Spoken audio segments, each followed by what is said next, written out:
नमस्कार दोस्तों, कैसे हो आप सब। आशा करता हूँ आप सब अच्छे होंगे। मैं कमलेश नानोलिया अशोका क्लासेज के यूट्यूब चैनल पर आपका फिर से स्वागत करता हूँ। दोस्तों, हम पढ़ रहे थे राजस्थान की बावड़ियाँ, राजस्थान की मुख्य बावड़ियाँ, यानी राजस्थान के वो जल स्रोत जो कलात्मक तरीके से बनाए गए हैं, यानी कि उनके पैंदे तक जल या जहाँ पानी भरा हुआ है उस पानी तक जाने के लिए सीढ़ियाँ लगाई गई हैं, वो भी बहुत ही कलात्मक सीढ़ियाँ लगाई गई हैं। उन्हें कहते हैं राजस्थान की बावड़ियाँ। जैसे हमने कल पढ़ी थी कुछ बावड़ियाँ के बारे में देखा था हमने। ये बावड़ी आपको दिखाई दे रही है, राजस्थान की सबसे महत्वपूर्ण बावड़ी है, यानी कि ये कह सकते हैं कि विश्व में प्रसिद्ध बावड़ी है, क्योंकि विश्व की सबसे गहरी बावड़ी अगर कहीं देखी जा सकती है तो कौन सी, अपनी आबानेरी की चांद बावड़ी। तो हमने कल चांद बावड़ी पढ़ी थी जो कहाँ है, दौसा में, आबानेरी की चांद बावड़ी। उसके बाद हमने रानी जी की बावड़ी पढ़ी थी। या कुछ ऐसे फैक्ट भी पढ़े थे, जैसे हमारे जो विज्ञान या प्रौद्योगिकी मंत्री हैं डॉक्टर हर्षवर्धन सिंह, उन्होंने राजस्थान की 6 बावड़ियों को पर डाक टिकट जारी किया है। कब? 29 दिसंबर 2017 को। या कुछ अन्य फैक्ट भी पढ़े थे, जैसे राजस्थान में सर्वाधिक बावड़ियाँ कहाँ हैं, बूंदी में, इसीलिए उसे क्या कहा जाता है, बूंदियों का या बावड़ियों का शहर। उसके बाद सबसे कलात्मक बावड़ियाँ कहाँ की प्रसिद्ध हैं, शेखावाटी की। बावड़ियाँ बनाने की जो कला थी वो भारत में किनसे सीखी भारतवासियों ने, सितियनों से। सितियन एक जाति होती है, उनसे। तो ऐसे हमने कल कुछ बातें पढ़ी थी, आज आगे पढ़ते हैं। देखो दोस्तों, तो हम पढ़ते हैं आज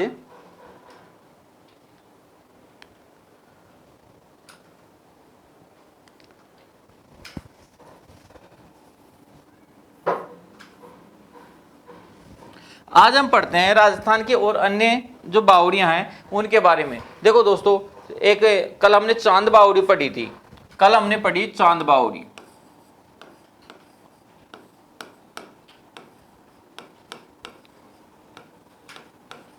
चांद बावड़ी, और ये चांद बावड़ी कहाँ है, दौसा में। कहाँ है, दौसा में। लेकिन बात करें हम, एक चांद बावड़ी और है राजस्थान में, हालांकि वो इससे ज्यादा प्रसिद्ध नहीं है, लेकिन एक चांद बावड़ी और है, उसकी भी हम बात करते हैं।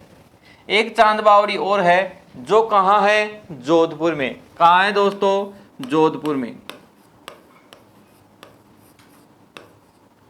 जोधपुर में इसका जो निर्माण था, इस चांद बावड़ी का जो निर्माण था, वो राव जोधा की पत्नी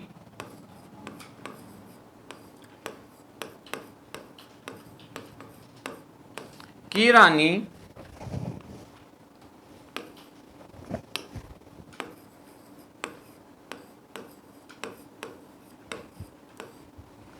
ने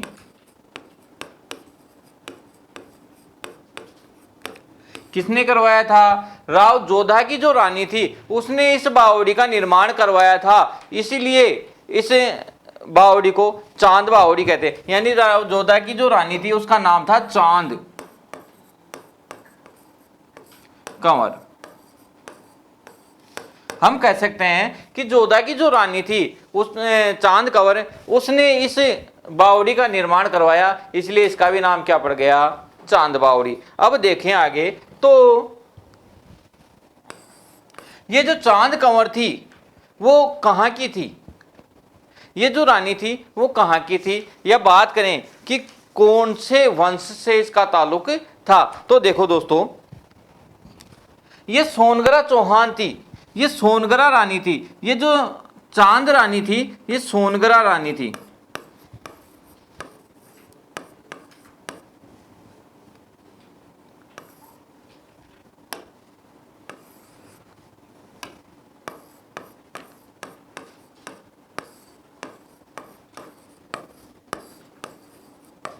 कौन सी रानी थी, सोनगरा। और दोस्तों, सोनगरा कौन होते हैं, चौहान। चौहान सोनगरा कौन होते हैं, चौहान। इसीलिए इस चांद बावड़ी का अन्य नाम, एक नाम और मिलता है, चौहान बावड़ी।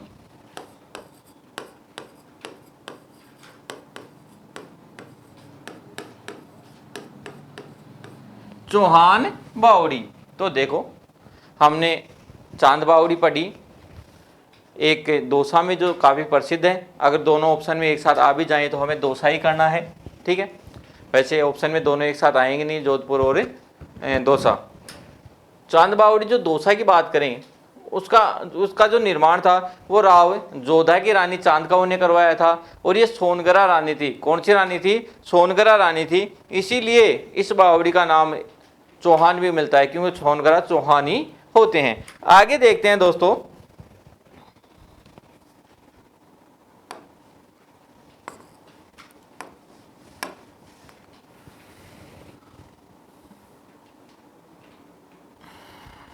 आगे बात करते हैं हम नवलखा बावड़ी।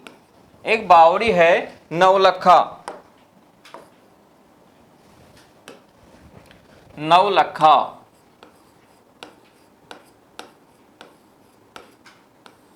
नवलखा बावड़ी।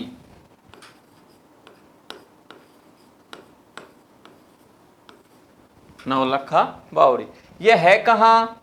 डूंगरपुर में। कहाँ है? डूंगरपुर।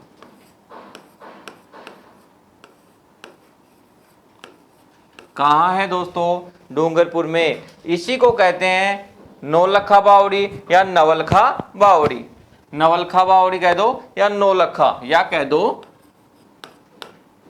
नौलखा।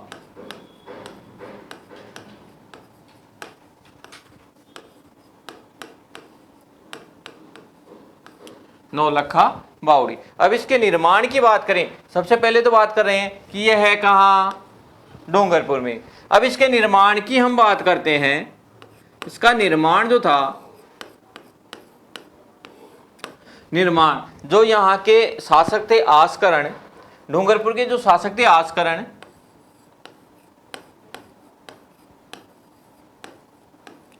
उनकी पत्नी, आस्करण की पत्नी या रानी कह सकते हैं हम, आस्करण की रानी जो प्रेमलदे थी, प्रेमलदे आस्करण की जो पत्नी थी या रानी थी प्रेमलदे,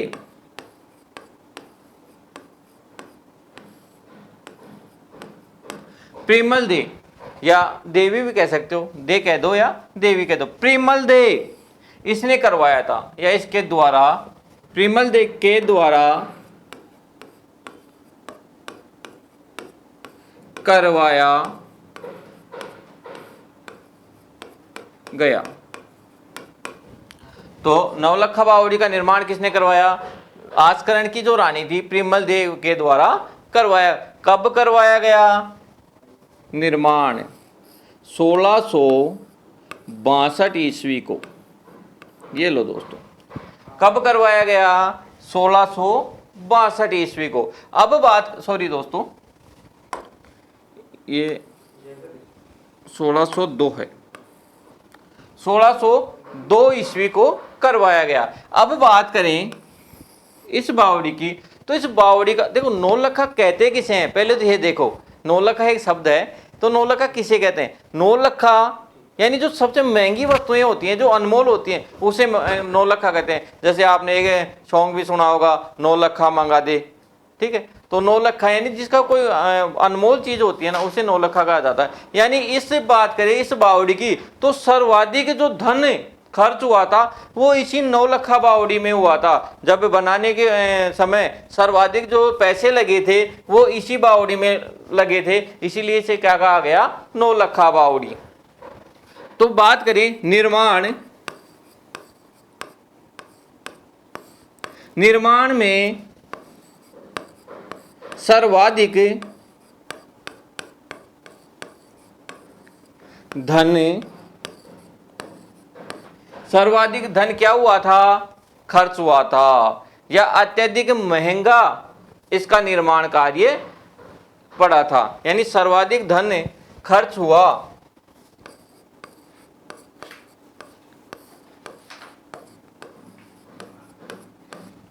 ठीक है। या कह दें कि इसका जो निर्माण था वो सबसे महंगा था, इसीलिए इसे क्या कहा जाता है? नौलखा बावड़ी, या इसका अन्य नाम प्रेमलदे की बावड़ी भी कह सकते हैं।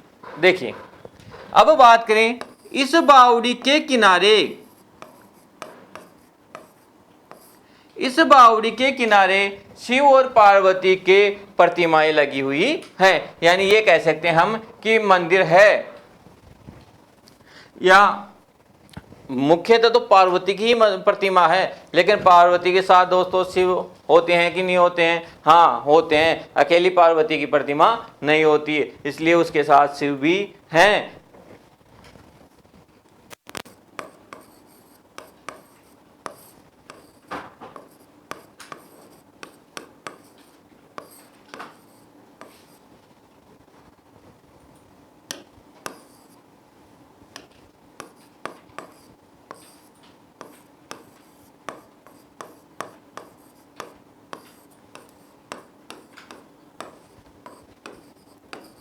ये लो दोस्तों, शिव पार्वती की प्रतिमा लगी हुई है। अब देखो कौन सी बावड़ी पढ़ रहे हैं? नौलखा बावड़ी। निर्माण किसने करवाया?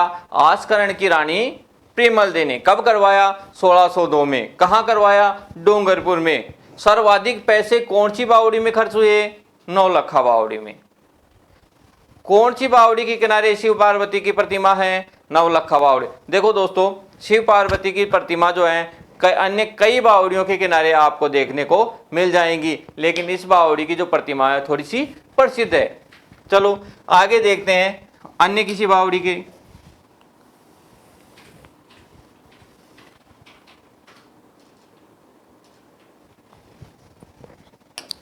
एक चट्टान बावड़ी,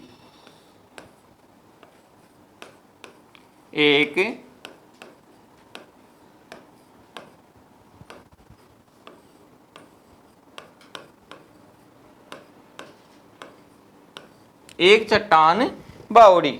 अब देखिए दोस्तों, एक चट्टान का मतलब ये नहीं है कि ये कोई चट्टान है, नहीं, इसका नाम एक चट्टान बावड़ी है। और ये है कहाँ? जोधपुर में, या कह सकते हैं हम मंडोर में। एक्यूरेट जो स्थान है इसका वो है मंडोर। कहाँ है? मंडोर। ब्रैकेट में कर देते हैं जोधपुर। जोधपुर। अब देखें दोस्तों, ये एक ऐसी बावड़ी है, या इसे हम कह सकते हैं रावण की चौरी। ये लो, रावण की चौरी। ये क्या? रावण की चौरी, हाँ, यानी चौरी वह स्थान, चौरी किसे कहते हैं? वह स्थान जहां फेरे होते हैं।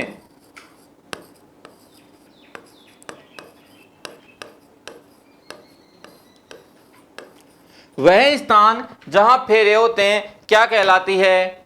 चौरी। अब देखिए दोस्तों, रावण के फेरे कहां हुए थे? इस एक चट्टान बावड़ी के पास में। यानी कि हम कह सकते हैं कि ये रावण का क्या है? रावण का ससुराल। रावण का क्या है? ससुराल। तो देखो, मंडोर में एक चट्टान बावड़ी कहाँ है? मंडोर में, यानी जोधपुर में। बात करें रावण की चौरी कहाँ है? उसी बावड़ी के तट पर। आगे देखिए,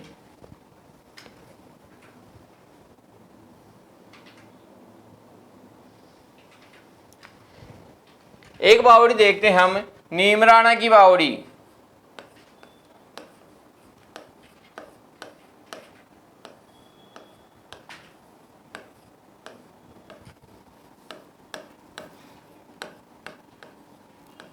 नीमराणा की बावड़ी, ये कहाँ है? अलवर में। अलवर में। दोस्तों इसकी ज़्यादा विशेषताएं तो नहीं है, क्योंकि मुख्य मुख्य जो बड़ी बड़ी अपनी बावड़ियाँ थी वो हमारी हो चुके हैं। इसकी ज़्यादा विशेषताएं तो नहीं है, लेकिन ये राजस्थान की ऐसी बावड़ी है, नीमराणा की बावड़ी राजस्थान की ऐसी बावड़ी है जिसमें पूरी की पूरी एक सैनिक टुकड़ी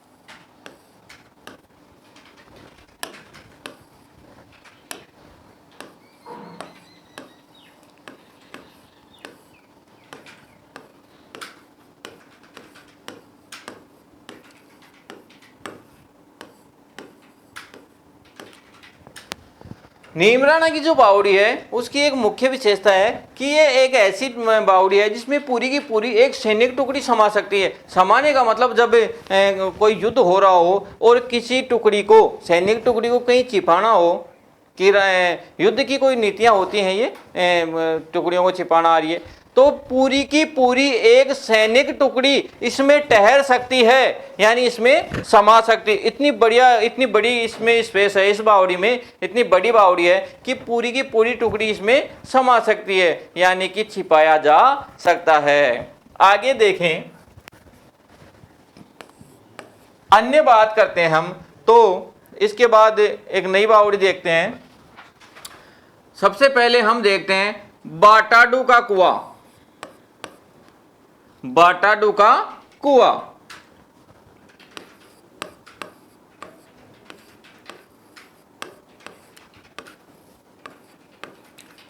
बाटाडू का कुआं, और ये भी दोस्तों एक बावड़ी है, क्योंकि बावड़ी का मतलब ही क्या होता है, जब हमने पहले भी इस बात का चर्चाएं की है कि बावड़ी क्या होती है, यानी जो जल स्रोत होते हैं उनमें पैंदे तक जल तक पहुंचने के लिए जो सीढ़ियां लगाई जाती हैं उसे ही बावड़ी कहते हैं। और कुओं में भी ऐसा ही होता है, इसलिए कुओं को भी हम बावड़ी कह सकते हैं। हालांकि बात करें बावड़ियों की, तो बावड़ियाँ कई प्रकार से प्रसिद्ध हैं, जल स्रोत तक जाने के लिए, सीढ़ियों के लिए भी प्रसिद्ध हैं। ये धार्मिकता से भी जोड़ा जा सकता है इनको, या इतिहास से भी जोड़ा जा सकता है। तो देखो, बाटाडू के कुएं की बात कर रहे थे हम, तो ये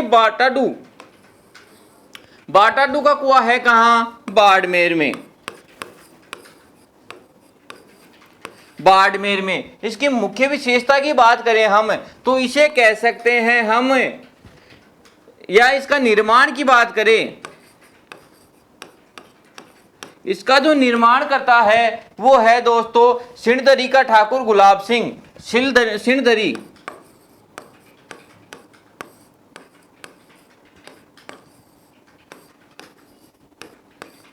ठाकुर, सिणधरी का ठाकुर जो है गुलाब सिंह।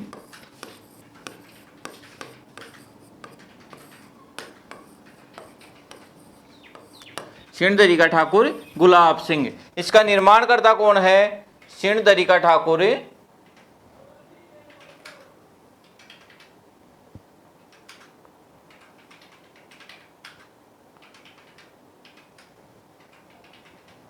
ये लो दोस्तों, बाटाडू के कुएं का जो निर्माण करता है, कब, कहाँ? ये बाड़मेर में। इसका निर्माण किसने करवाया? सिणधरी के जो ठाकुर गुलाब सिंह है उन्होंने इसका निर्माण करवाया। अब बात करें कि ये प्रसिद्ध क्यों है, ये जो है वो प्रसिद्ध क्यों? इसे कहा जाता है, इसके अन्य नाम देखें तो इसे रेगिस्तान का, इसे कहते हैं रेगिस्तान का जलमहल।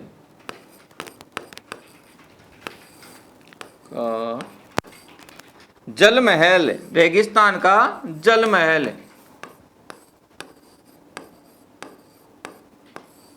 अब देखो दोस्तों, जलमहल तो अपने जयपुर का प्रसिद्ध है, ठीक है, और वैसे बात करें तो भरतपुर सर्वाधिक जलमहलों के लिए प्रसिद्ध है। भरतपुर के जलमहल भी प्रसिद्ध है, लेकिन बाटाडू के कुएं को राजस्थान का रेगिस्तान का जलमहल क्यों कहते हैं? क्योंकि रेगिस्तान में जल है ही नहीं, रेगिस्तान में जल है ही नहीं, और वहां भी इतनी बढ़िया कलाकृति से एक कुआं बनवा दिया और उसमें जल भी है, तो उसे रेगिस्तान का जलमहल कहा जाता है। क्योंकि रेगिस्तान में जहां जल पनप जाए उसे तो रेगिस्तान का जलमहल कहेंगे ही कहेंगे। और दोस्तों, वेरी मोस्ट 2013 या कह दें आरपी, राजस्थान पुलिस सन 2013 ये क्वेश्चन पूछ लिया गया है कि रेगिस्तान का जलमहल किसे कहते हैं? किसे कहते हैं दोस्तों? बाटाडू के कुएं को। किसे कहते हैं? बाटाडू के कुएं को। अब देखें, बात करें, कर दो, बंद कर दो थोड़ी देर। हाँ, तो ये वेरी मोस्ट क्वेश्चन है, आया हुआ है राजस्थान पुलिस 2013 में। हम बात कर रहे थे दोस्तों रेगिस्तान के जल महल की। अब देखो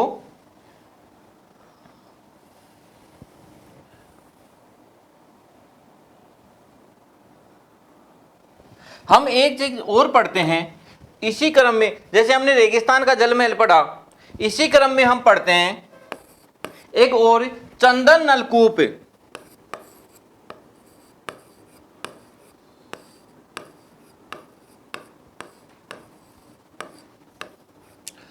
चंदन नलकूप, और ये है कहां? जैसलमेर में। कहां है? जैसलमेर में। ये भी बहुत ही मोस्ट है दोस्तों। देखो चंदन नलकूप क्यों मोस्ट है? क्योंकि पूरे रेगिस्तान में जल है ही नहीं, पहली बात। और स्पेशल अपन बात करें जैसलमेर की, लेकिन वहां एक जल पट्टी है जिसे नाम दिया गया है, जहां सेवन घास उगती है, वहीं एक जल पट्टी है लाठी सीरीज। लाठी सीरीज जहां एक नलकूप है जिसका नाम है चंदन नल, जहां से पूरे रेगिस्तान में सर्वाधिक मीठे पानी के स्रोत मिले हैं, सर्वाधिक मीठे पानी के स्रोत मिले हैं। इसीलिए दोस्तों इसे राजस्थान का, या कह दें इसे रेगिस्तान का अमृत सरोवर कहा जाता है। इसे रेगिस्तान का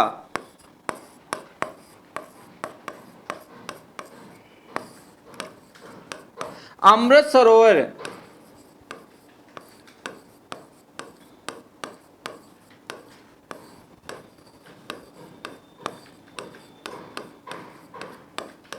इसे रेगिस्तान का अमृत सरोवर कहा। हमने पहले पढ़ा है कि रेगिस्तान का जल महल किसे कहते हैं? बाटाडोर के कुएं को। और क्वेश्चन आए कि रेगिस्तान का अमृत सरोवर किसे कहा जाता है? तो चंदन के नलकूप को, या इसे ही हम कह सकते हैं, इसे ही हम कह सकते हैं थार, यानी रेगिस्तान का घड़ा, थार का घड़ा।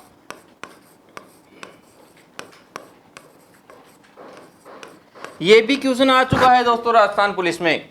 तो हम पढ़ रहे थे रेगिस्तान का घड़ा या थार का घड़ा चंदन नलकूप को, या रेगिस्तान का अमृत सरोवर चंदन नलकूप को, या कहें राजस्थान का या रेगिस्तान का जल महल बाटाडू के कुएं को।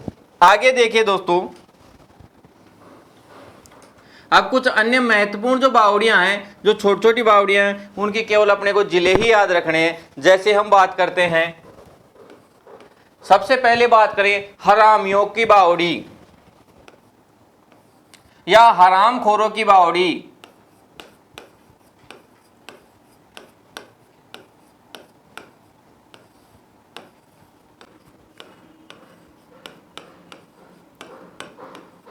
हरामखोरों की बावड़ी, और ये है चित्तौड़गढ़ में।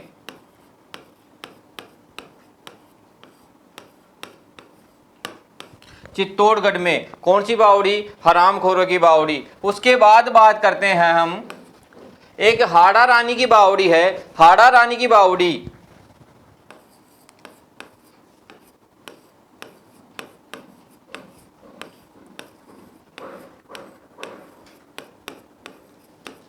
और ये कहां है दोस्तों? टोडा राय सिंह।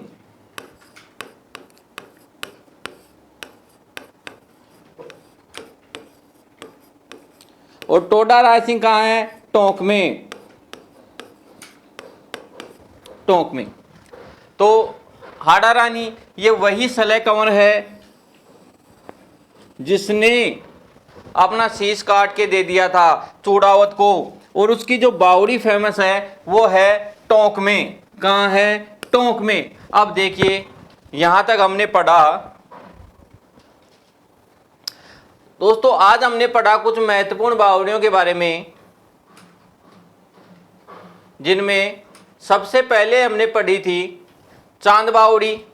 एक चांद बावड़ी हमने कल पढ़ी थी, वो थी दौसा में। आज जो हमने चांद बावड़ी पढ़ी है वो पड़ी है जोधपुर में, जो जिसका निर्माण किसने करवाया था? राव जोधा की रानी चांद कंवर ने, और वह सोनगरा चौहान थी, इसीलिए इसे चौहान बावड़ी भी कहा जाता है। उसके बाद हमने पढ़ा कि पूरे राजस्थान में सर्वाधिक जो धन खर्च हुआ था कौन सी बावड़ी बनाने में हुआ था? तो है नौलखा बावड़ी। कौन सी बावड़ी? नौलखा बावड़ी, जिसका निर्माण किसने करवाया? आस्करण की जो रानी थी पेमल दे, उसने कब करवाया था? 1602 में। इसके निर्माण में सर्वाधिक धन खर्च हुआ था दोस्तों। उसके बाद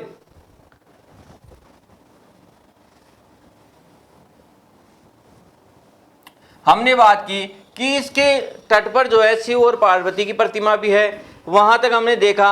अब एक चट्टान की जो बावड़ी है, हम बात कर रहे थे उसकी, एक चट्टान की बावड़ी कहाँ है? मंडोर में। और महत्वपूर्ण बात यह है कि इसे ही क्या कहा जाता है? रावण की चौरी, क्योंकि यहां क्या हुए थे? रावण के फेरे।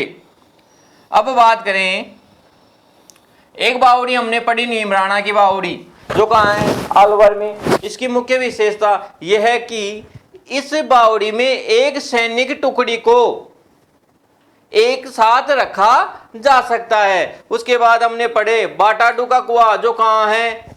बाड़मेर में। बाटाडू का कुआं कहाँ है? बाड़मेर में। इसका निर्माण किसने करवाया? सिणधरी के जो ठाकुर थे गुलाब सिंह, उन्होंने इसका निर्माण करवाया। रेगिस्तान का जल महल किसे कहते हैं? बाटाडू के कुएं को। और ये क्वेश्चन आ चुका है।